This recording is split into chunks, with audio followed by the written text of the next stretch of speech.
kind of sloth yoga space.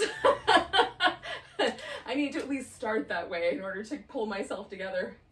I'm feeling a little scattered in the brain. So here's what we're gonna do. We're gonna lie down in some pose that you like, lying down. I'm gonna get all fancy and put a couple blocks underneath my shoulders. Well, one under my shoulders and one under my head, and I'm gonna put a blanket underneath my legs to make a little butterfly shape happen. And then we'll start there and see where life takes us. So,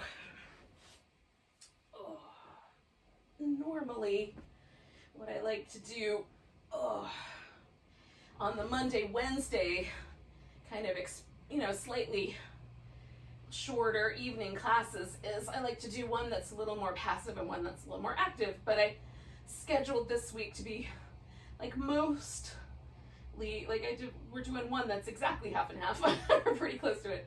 So we'll do another one that's kind of half and half. So this one will be that way too. We'll do some flow, but also we'll do it with this opening sequence that's a little more in keeping with, like, if a sloth did yoga, what would that look like? So here we are. So I've got this little structure under me, so because it lifts my chest and it opens up my shoulders and it gives me a chance to kind of relax. I had a lot of little paperworky things that I had to get done today, so my head gets full of that stuff. So I like to try to take a few moments at the beginning of my practice to just detangle my brain. And the breath is usually the tool that I find most helpful for that. So just concentrating on the sensation of the breath coming and going. There's lots of different places to notice the breath. You can notice the breath way down deep in the low belly, low back. You can feel the rib cage or the chest or the upper or mid back expanding with the breath. Right, that's all connected, so that's all one kind of zone. Or you can feel the breath like in your head, in your sinuses, or in your nasal passages, or right at the very tippy tips of the nostrils, which is one of my favorites, kind of tickly. And a little spicy sometimes on the inhale, especially if it's chilly, and then the exhale is all smooth and silky and warm.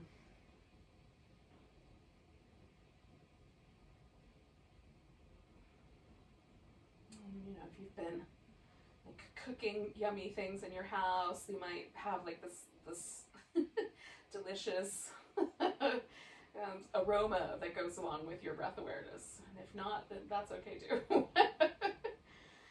However your breath awareness shakes down is fine.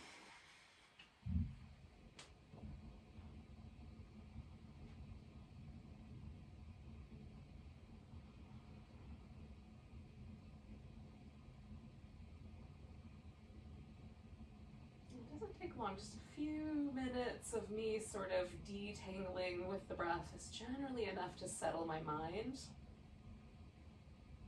and let me slip into yoga mode. So for me, yoga mode is like a little bit curiosity, a little bit celebration, a little bit reminding myself to be present when I start to lose that connection. And then in this case, because I'm chatting you guys up, a little bit connection too, talking through the ethernets to you.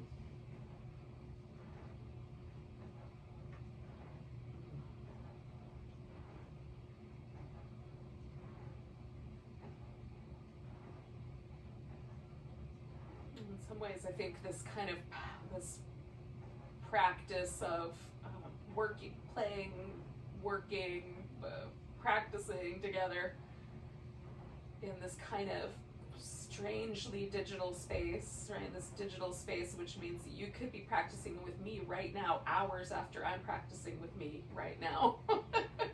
Like, it's very interesting, and it kind of creates this interesting multi-dimensional connection that I think is cool. So here we are. That's the space we're occupying together right now.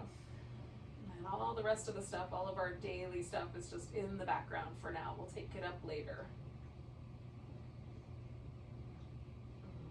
All right, so I'm gonna bring my knees together first, and that just kind of stretching out through the legs, and I'm gonna take advantage of the fact that I'm sort of elevated here and reach my arms up overhead. I'm gonna bend at the elbow, maybe grab my elbows if they are within reach. And sort of let my triceps stretch out, kind of hanging over the edge. That feels nice quite often. Oh. And then I'll get myself sort of off of all of these props. So one at a time, or a couple at the same time. Just get all of them out from under me. And I'm gonna come back onto my back because this is really the part I like the best about this particular pose is the sort of wide open prairie of upper back that happens when I come off those blocks. Just for whatever reason, the tissue in my upper back just feels like it spreads out super wide. It's so yummy. And in my mind, there's either pictures of large bodies of water or, endless prairie with gently waving grasses spreading out before me. I don't know if this happens when you guys practice, but I often get kind of visuals that go with my poses. So it's just part of the experience. Occasionally I let you in on my little inner realm. I'm not sure how good that is, but in any case. So I've got these little windshield wipers going, and my feet are close together right now. Relatively, they're about hips distance apart. I'm gonna slowly widen them out, so just kind of widening it a little bit. So now I get a little more of a lift and an internal rotation. And I think I've got room for a little bit more because my knee's not bothering me yet. There's nothing that I'm doing that feels uncomfortable. So I'm just gonna go as wide as I can to the, to a point. And if I start to get some discomfort, I back off. Oh. And it just feels nice. Feels nice to move there. All right, so eventually what I'm gonna do is turn this into a twist. And I'm sort of at this point testing it out. Like, do I like that direction better? Do I like this direction better? And there's one side that's usually easier for me to twist in, and usually, like tonight, I want to go for my easy side first. So for me, the left side is the easy side. So now I've got to stretch through my left chest muscle. It's stretched around my outer left hip. If I want to add on to that, I can sort of drape a leg over. I can certainly readjust the legs, add support, like put a pillow under there, or whatever feels nice. Kind of going a little bit edgier just now so that I've got a little bit more sensation. Sensation is an interesting kind of spectrum. I don't want to do things that feel sharpshooting, numb or tingly or burning. If there's a burning sensation or you get numbness or tingling, readjust because there's something up that's not great. And then sometimes I get this kind of just intuitive sense that I'm pulling too hard, or that something's gonna tear, or it's too close to a bone, and it feels too sharp, right? So again, that sharp shooting, usually we describe that sensation as like when you touch a hot stove, right? That's a sharp pain. But in this case, it's more like, it's just really localized. How's that? That I tend to stay away from. Coming back to the center. If the sensation spreads out over the whole chest or over the whole hip or the whole leg, that does not feel as concerning to me. But if I get a very tight localized sensation right at a tendon point, or in some cases at a ligament connection, a ligament place, then I tend to back off, because those are connective tissue areas that are not particularly friendly around stretching, right? They're not intended to be stretched. They're there for stability. And so I like to work with the bigger muscle areas and the fascia, so rather than the place where tendons connect to bones or joints are connected together. Okay, so I've taken myself to the other side, and again, this side for me is a little trickier. I don't have as much rotation in my spine because of a little extra curvature. I don't have as much muscle length here, or range of motion, because of some old injuries in my right shoulder. So I just work at wherever I am. So instead of wrapping my top leg over, I'm kind of giving it a little bit more space. So I'm just adapting. Things don't have to be symmetrical. I went for a long time with my yoga practice trying to make everything exactly even on both sides, and I realized it was a fool's errand after a solid decade and a half of trying. Like, this is ridiculous, I should stop. And now, just, you know, like the older you get, the more you're just like, yeah, whatever, I've seen it all. You just accept things as they are. Hopefully, anyway.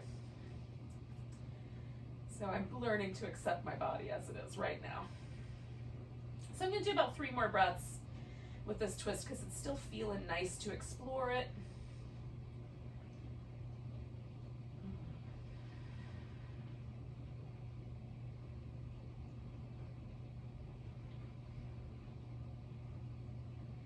And then I'm gonna come on back. Now, when I'm holding a yoga pose, I'm rarely perfectly still. Almost always I am like checking it out mentally, you know, like just traveling through the body, feeling the places that are the most kind of spicy or the most interesting. But then I also try to look for places where I might be holding or gripping, or you know, like the toes, or my mouth or my eyes might be making like a face, concentration face, or whatever it is. I might be grimacing, basically, or you know, whatever. So those are little places that you may not necessarily think about when you're doing a yoga pose, but pay attention to all those little places.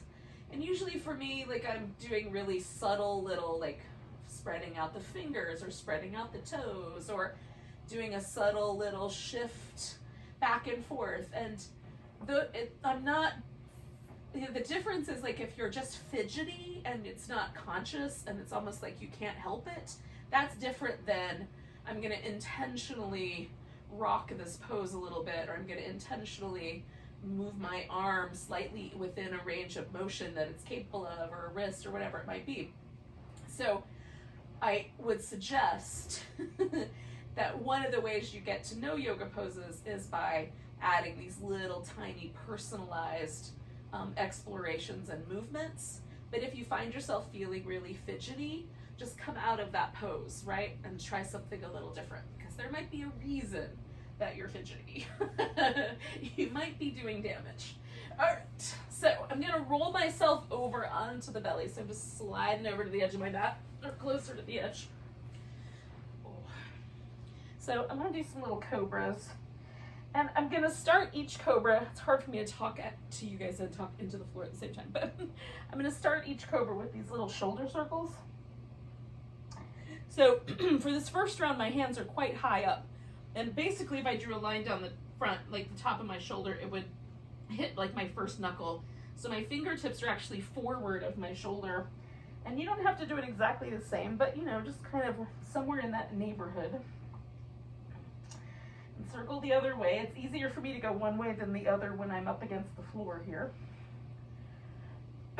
Now, I'm going to draw the shoulder blades in and back. And lift and lengthen through the legs. Now I'm not pushing with the hands, right? So one of the things about Cobra that I think is misunderstood is that it's really meant to be driven by the back. Can you push with your arms? Yeah, but not initially. Like initially, we're trying to be a snake, right? They wouldn't have called it snake pose if it was supposed to be like a lizard. All right, now slide your hands back. And again, I'm going to do these little shoulder circles to begin with. One direction, and then the other. Again, like there's definitely a difference in the range of motion one way, and then lifting. And I'm kind of pulling my elbows a little bit back, giving it a little jiggle, pulling it back. And again, I want to strengthen my spine. I want to work on this relationship in my legs and my glutes. So I'm doing all that with my back. And then the arms are here to loosen up, create space around my shoulders and my chest. All right, so circle in one more time. Now I'm all the way back about as far as I can go. and still keep my palm on the ground. The back of my hand is starting to lift, and it's quite a sharp shape for my wrists. When I lift, it won't be as bad. But right now I'm gonna come up onto my fingertips just to modify the intensity in my wrist. And then shoulder circle. Oh, other direction, not as easy.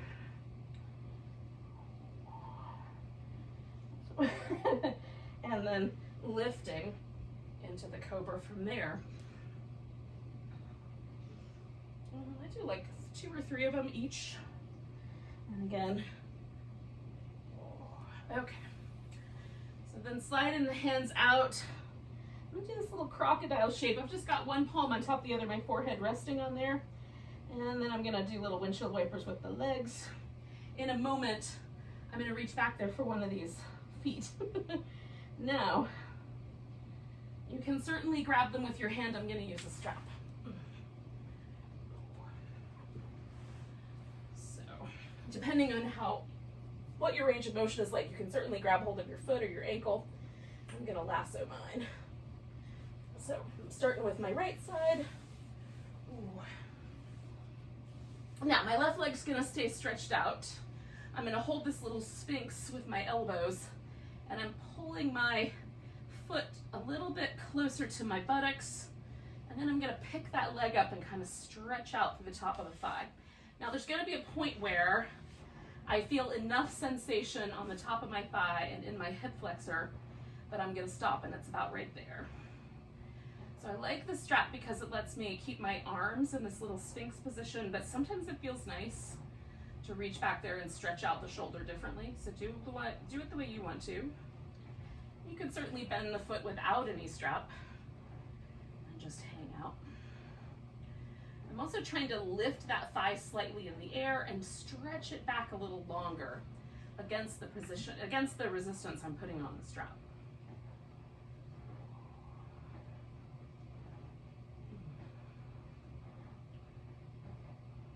I'm going to do 2 more breaths with this leg. And I'm going to switch and do a couple breaths on this side. Let's see if I can do this without using my hands. We'll find out. Not bad. I think we did okay. We might have to move the strap up just a little bit. I'm getting a little bit of a hamstring cramp, so I'm going to wait that out. Ooh, but in the meantime, that right leg feels really good. Okay, starting right there. Lengthen it out. Again, we just start where we start.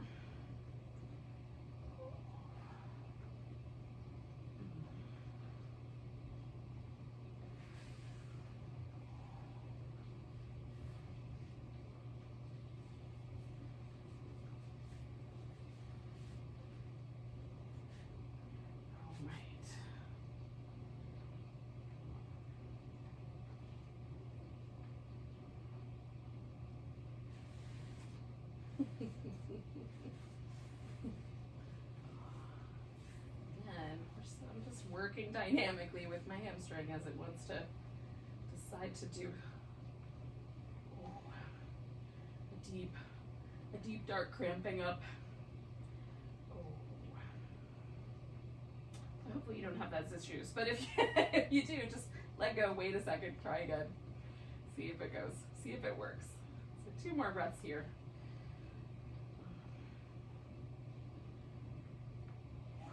Then I'm going to release this whole shape, take this guy off my ankle all around, and then and then come back into a little child's pose. Now, I'm going to do a little wide on the knee, and to start with, the arms up under my head so that I've got just a little bit more height. Eventually, I'm going to bring my elbows together a little closer and sink in. Okay, so I'm gonna lift my arms over my head, drawing the elbows so that they're about shoulder distance apart. And then I'm gonna just kind of slide my weight forward until my chest touches the ground and there's a little bit of a shoulder opening there. Your hips might be higher or lower than mine. But there's a little back bend sensation, a little chest and shoulder sensation. Go a little bit further forward. Pausing there and breathing.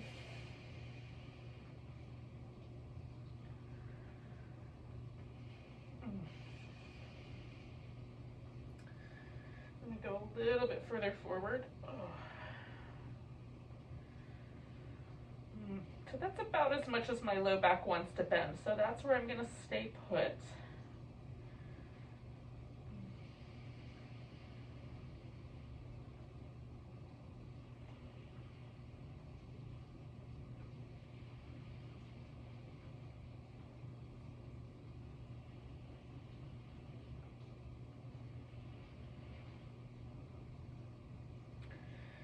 All right, so I'm going to shift my weight forward, come out of there, and do some really gentle little cat shapes. I'm not going to be ready to do the rounded shape just yet. That's a deep back bend for me.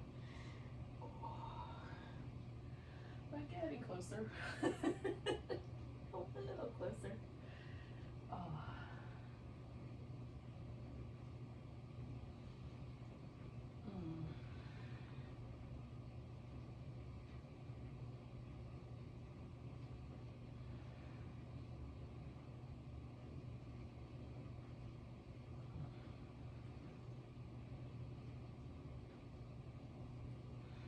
So I'm going to take this into downward dog. Oh, so when you're ready, if you like downward dog, go for it. If you don't, you can always skip that and do something else. A wide angle forward bend, mountain pose, stick with the cat shapes, that sort of jazz.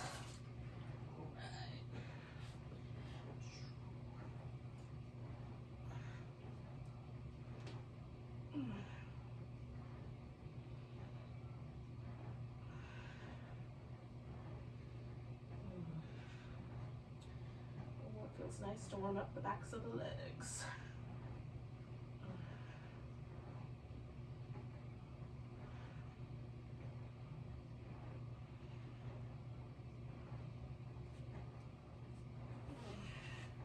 Now you may want to stay a while longer.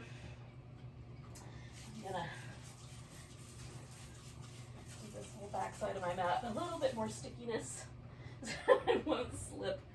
And then I'm gonna come up halfway. Sort of land there, bend the knees, let my spine really hang upside down. So I'm not trying to torture my hamstrings, but I want to get my spine really drapey feeling. Again, I'm going to pick it up one vertebrae at a time, or as close as I can get, and then drape it over. That's sort of the opposite of those back bends that we were up to, and then come all the way up to standing. And eventually I'm going to wind up in a mountain pose. Just might take a second. Oh.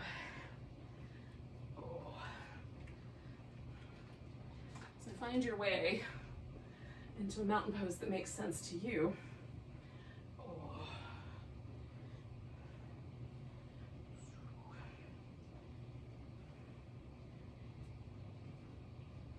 All right. Now, again, different ideas about mountain pose. And my idea, having grown up in a state surrounded by mountains, is that mountains are not particularly pushy. You know, maybe the volcanoes. We'll ask people from Hawaii if their mountains are pushy, but definitely not the ones around here. They're quite subtle. So just finding kind of a sense of stability, strength, without being too aggressive with the pose. Now, we're gonna take ourselves into a nice big long stretch. You can reach your arms out in a big wide V, or big wide like sweep. I tend to stay a little closer so I don't hit my plants. And then I'm bending over to the left side. Now I'm gonna pause right there for just a moment, drop my left hand, lift up a little taller, and then I'm gonna rotate my rib cage a little bit forward, a little bit back, and kind of feel out what feels better forward, and then stretch a little bit more into that shape. Oh, and then coming back, I'm gonna pick up my left foot. Now I'm just gonna suspend this. You can do a straight leg if you want to, I'm gonna suspend this bent knee. Sorry about that, buddy. Ooh. And then I'm gonna step to warrior one, but on the way, I'm gonna see if I can't hold a warrior three-ish kind of shape for a moment before I step all the way back. Whoops, now that I've lost my balance, it'll be hard to get it again. But we'll try. And then stepping back into that warrior one. All right, so I'm starting out with some little shoulder stuff. Now, hip goes with the leg, right? I'm not trying to square the hip forward, I'm just letting that follow my toes. But rib cage and twist forward. Bring the arms up, bring the arms back. Oh, push it forward. Will you find people that tell you different rules with yoga poses? Yep, you will. So the rules that I choose are ones that work best for me. Definitely try them out on your own. Okay, one more time. Arms up, elbows back, push forward. So now we're gonna turn to this diagonal. So I'm just gonna match my hips, so my torso, my hip goes the same, even though I've got one leg forward and one leg back. And I'm gonna fold into this space and then roll back up. Okay, so I wanna get tall here, maybe even extend the arms. Fold into the space and roll back up. Oh.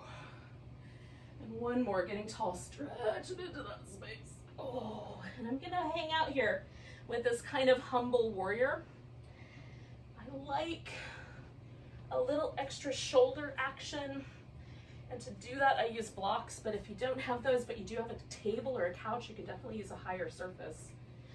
So just letting the arms kind of go out and draping into them a little bit feels nice. You can play with straightening and bending your front leg and see how that goes along the way. Oh, sometimes I feel like I need to be humbled. And then I remember, oh yeah, the universe does that for me nearly every day. Taking one more breath. My own ineptitude does it for me. Now, you can step back into plank, lower down, do an up dog, come back to down dog, come up to the top of the mat, or you can just step it up. And we'll hold steady for a moment. Just noticing the differences between the two sides. All of us are going to eventually do a little halfway lift and then come back to the fold and then come all the way to standing. It might just be that we're slightly off kilter if you did the vinyasa. All right, so coming back to that, I rotated my plants and now they're all up in my space. So here we are, or I'm in their space is probably more likely. Finding this mountain pose and just noticing, right? So no aggression, I'm not locking my knees out, I'm not thrusting the breastbone forward, I'm just pausing. As even as I can on my feet and as even as I can with my energy, my mind and my body and my heart, just being as even as possible. So last breath here. And then I'm gonna, again, bring the arms up, and again, you can make that a bigger gesture. And then I'm gonna grab the left one and come over to the right one, pause. So I'm just gonna lengthen the side of my waist, rotate my ribs a little bit one way, a little bit the other way, pick the one I like the best, and then maybe add a little bit more onto that. Ooh, it's different on each side. One more big breath. Coming back to the center, nice big inhale. So again, I'm gonna pick up my right leg this time and hold it. You can hold it with the leg all the way straight. That does make your quads work harder, but either way, it's a good work. And then slowly, as I try to step back into warrior one, I'm gonna see if I can't pause as close to that warrior three as possible without falling over. Oh. And then stepping back. Ooh. Okay, so finding our way, planting the feet, feeling the body move in a way that feels harmonious. Rib cage turned forward, arms back, oh, push.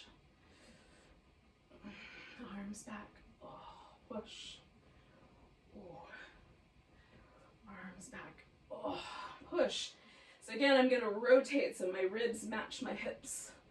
And then I'm gonna fold forward. And then roll up. Getting to the top, I'm going to give myself a big stretch.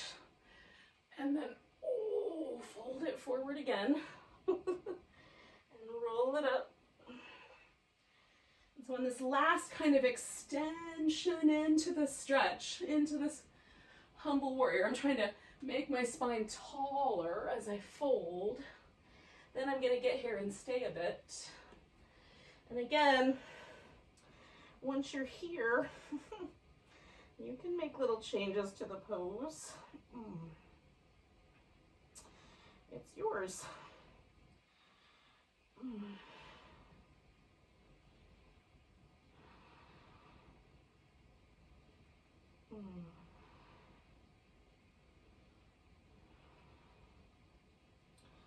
All right, so I'm going to take 2 more breaths. And again, you can kind of turn this back into your plank, step backwards or step forward, and find that sort of halfway mark. Eventually, if you're doing the vinyasa, it'll be a little beat later, and otherwise, it'll be right now. Coming all the way to standing. When you get there, finding your mountain pose again.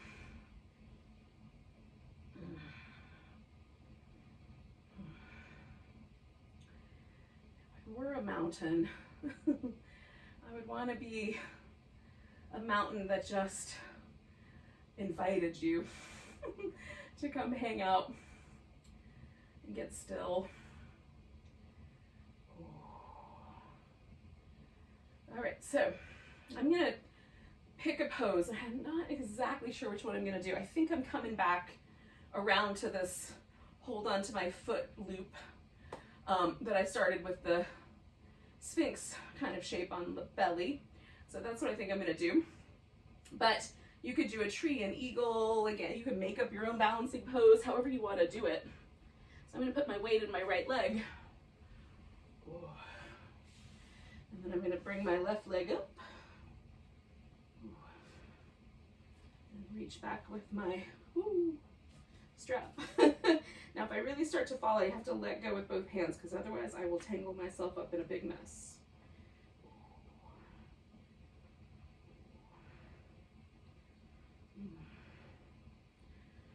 Last breath. So I'm going to let that go and step myself back into warrior 2. Ooh, that side has not changed. Hamstrings are still feeling cramping and tender tonight on that side. Muscle cramps have a lot of potential reasons for being. I don't know which one it is. So we're coming back to reverse, coming over to a side angle. And you can do these, a bunch of them. You can just do a couple of them. So this is going to turn into a triangle pose. I'm going to see where it takes me. So I'm starting with the angles, right? Playing with the legs. And I want to experience the relationship right here between this hip and this thigh. And how tight should that relationship be? And then lengthen it out through the side waist. And earlier today I did a triangle where I was looking up at the ceiling with my arm extended, but tonight I'm sort of liking this slightly lower arm position, kind of rolling it open and looking down at my toe. And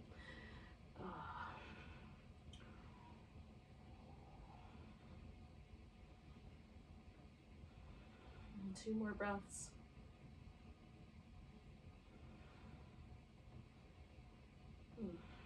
Now, I'm going to take a wide angle forward bend. You could do that or throw in a little sun salutation style vinyasa sequence, stepping back to plank, doing your lower down, doing your back bend, doing your down dog.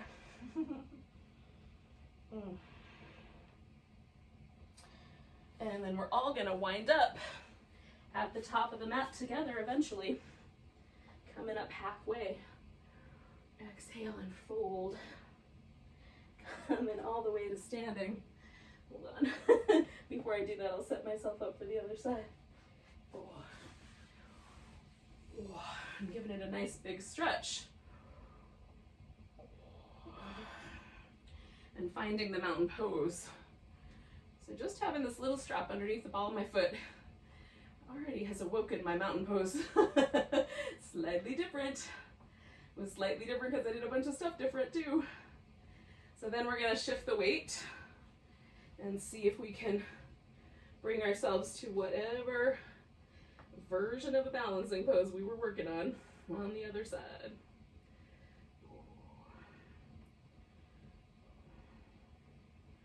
Again, I'm doing these really subtle shifts, so subtle little changes in the shoulder blades, the elbows coming a little closer together, my foot pushing into the strap a little more, all the while trying not to fall. It's a lot of work.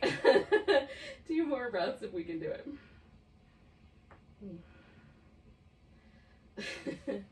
And then stepping it back to warrior 2. All right. I'm gonna do a little boogie because it feels like I need it. Okay, so I'm finding that warrior 2 shape that feels nice. Doing a few rounds of these,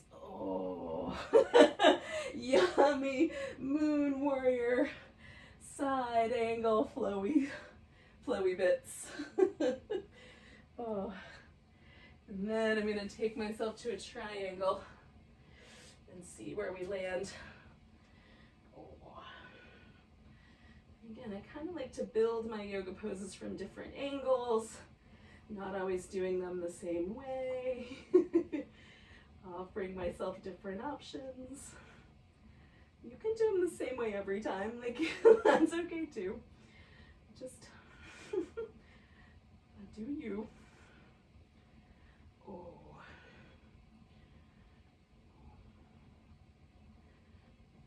one more breath.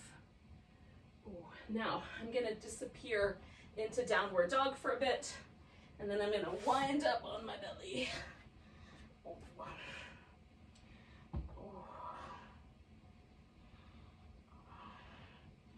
And again, you find the pose as it is for you tonight, and then wind yourself up, lowering onto your belly with control, if you can.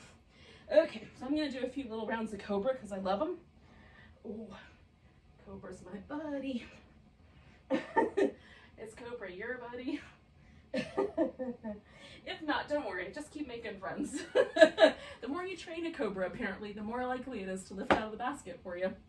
All right, so I'm putting my right arm up, and I'm rolling onto my side, so my right arm and my right side of my head are together, right? So my right ear is laying there.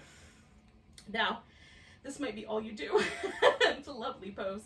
If you want to, you can kind of reach out there and either grab your big toe or use a strap to hold onto it, or just hold onto your leg. That'll work too.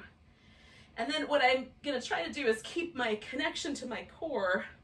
So kind of squeeze in. I've got this leg elevated just slightly, trying to hold my little Vishnu snake couch pose here. One of my favorite poses right now. Eventually I will probably forget about it again for a decade like I did before, but right now it feels good. I like all the little elements. Last breath here. Then I'm gonna let that go. Roll. I'm gonna put my back to you guys, so I'm just gonna roll back to the center. Do a little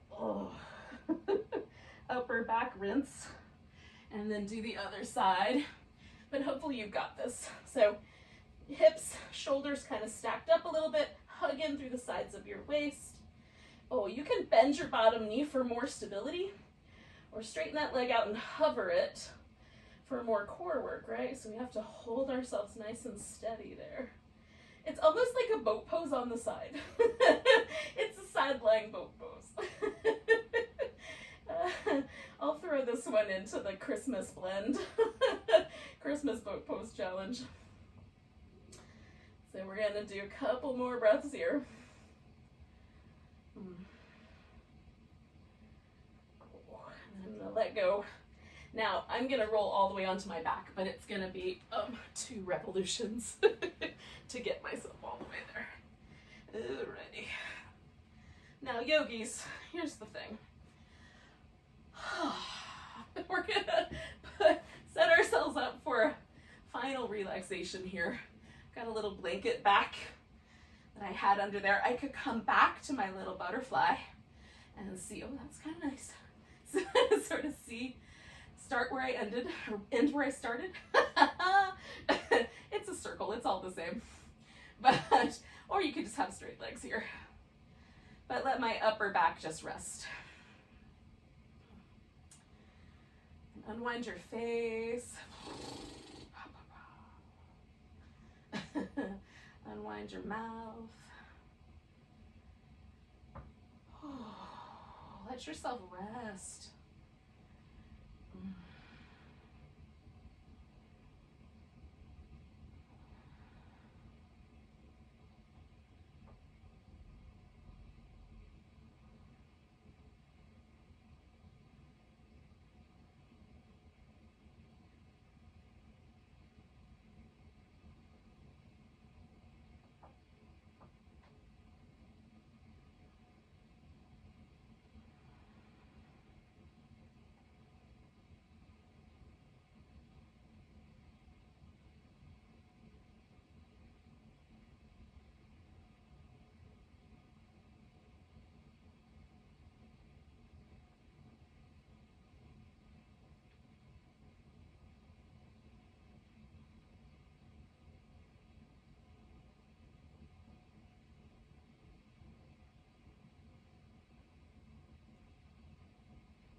Shavasana is one of my favorite moments in the yoga practice because it really is just an opportunity to stop for a second one more time, right?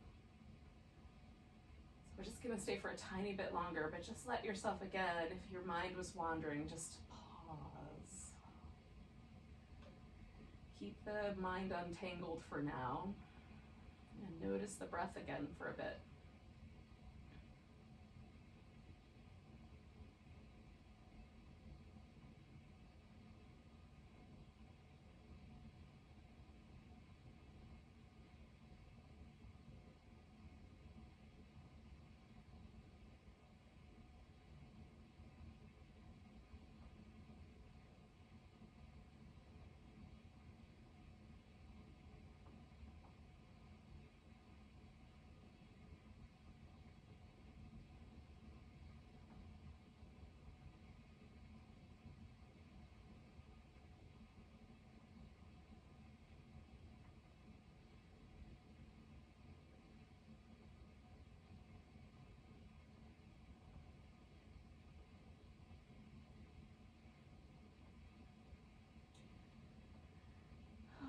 So when it seems like a good idea, take a nice big breath.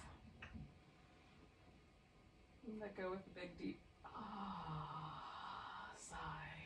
And then we'll give a little wiggle, a little stretch, a little movement.